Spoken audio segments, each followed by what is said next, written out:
Assalamualaikum sederek sedoyo, telah ribuan tahun sejak adanya kata najis, kita mengetahui bahwa najis adalah kebalikan dari suci. Dalam bahasa Arab pun najis berarti sesuatu yang dipercayai sebagai hal yang kotor, turunan dari kata najisa, yanjisu, najsan, ia semakna dengan al-qodzarah, yaitu sesuatu yang kotor. Dalam lisanul Arab, Ibnu Manzur menyebutkan makna najis mencakup tinja manusia dan hewan serta hal-hal lain yang membuat jijik. Imam Al-Jasyah menyebutkan najis ada dalam benda dan perbuatan, karena ada ayat yang mengatakan syirik adalah buruk sehingga disebut najis. Tapi sebenarnya apa itu najis dalam perspektif pengetahuan modern, artinya yang bisa kita pahami sekarang. Kenapa ada pertanyaan seperti itu? Karena kita tahu sekali lagi, najis adalah kotor dan menjijikkan, kuman adalah suatu yang menjijikkan, dan merugikan biasanya, pembunuh kuman. Zaman sekarang sering kita memakai alkohol, padahal alkohol itu najis, tapi alkohol adalah lawan dari kuman. Alkohol itu sangat bersih tentunya, kenapa disebut najis? Mari kita bahas di sini. Jadi dalam bahasa sekarang, apa itu sebenarnya yang disebut najis? Apakah kuman, kotoran, virus, atau mantan? Dilihat dari definisi yang lebih mendalam, najis adalah yang kotor, menjijikkan, baik berwujud dan tidak berwujud, yang punya pengaruh buruk kepada kesehatan dan kejiwaan. Yang berpengaruh kepada kejiwaan salah satunya adalah alkohol, bisa mengurangi kesadaran, yang mengikis rasa malu, dan memperpendek logika. Zatnya bagus bisa melawan kuman, tapi jika dikonsumsi menyebabkan itu tadi, katanya bagus, tapi jika kena badan atau baju tetap saja najis tanpa dikonsumsi, berarti membatalkan salat dong.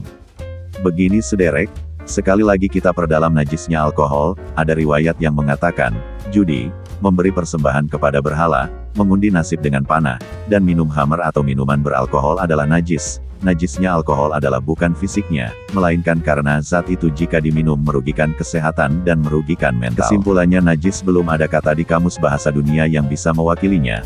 Bukan hanya kuman, bukan hanya kotor, tapi lebih luas dan dalam lagi daripada itu semua.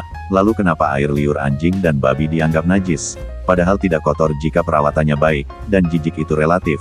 Ada yang rela dijilati wajahnya oleh anjing, dan biasa saja, mereka tidak jijik dan sakit. Ada pula yang memelihara babi di dalam rumahnya, dan mereka tidak jijik dan baik-baik saja. Begini, menurut Ibnu Taimiyah, ulama terpecah menjadi 3 pendapat. Pertama, anjing najis seluruhnya baik bulu dan air liurnya. Ini pendapat Imam Syafi'i, dan Imam Ahmad. Kedua, anjing suci termasuk air liurnya. Ini pendapat Imam Malik. Ketiga, air liurnya najis, dan bulunya suci. Ini adalah pendapat dari Imam Abu Hanifah. Tidak usah saya cantumkan sumber-sumbernya ya, nanti bosan. Jika ragu bisa searching sendiri, mudah kok. Dari sekian pendapat yang umum, ada satu yang menarik, dan jarang dibahas, dan tidak populer di dunia Islam, yakni adanya ayat Al-Quran dalam surah Al-Maidah. Kira-kira jika diurai seperti ini, jika kita berburu hewan buruan, zaman dulu kita berburu pakai tombak, panah, dan dibantu anjing.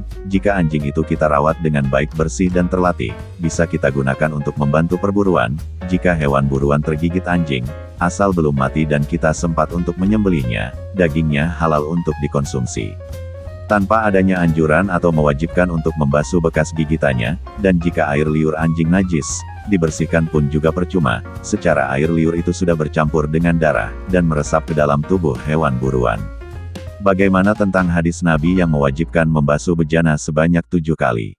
Ada pendapat, itu dilakukan kalau berkaitan dengan ibadah. Jikapun tidak berkaitan dengan ibadah, mungkin itu dilakukan dikarenakan anjing itu sakit rabies, dan ditakutkan akan mencemari bejana. Bejana adalah wadah air jika ada yang belum tahu, tapi masak gak tahu.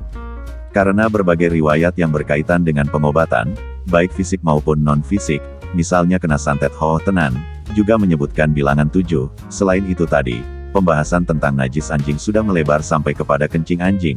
Gak usah deh, ya siapa juga yang mau sama kencing anjing ya kan? Penutupan.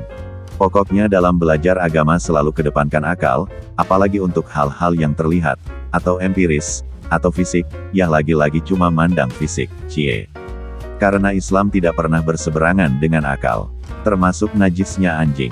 Pelajaran yang kita petik, najis tidak terikat pada satu benda, najis adalah sesuatu yang buruk, baik untuk kesehatan dan mental. Mungkin kita sebagai manusia jika berakibat buruk untuk orang dan alam di sekitar, kita pun bisa disebut najis, Terima kasih telah menonton sampai menit ini, semoga ada manfaatnya hehe. Tinggalkan komentar jika ada salah kata dan data, saya pamit, assalamualaikum.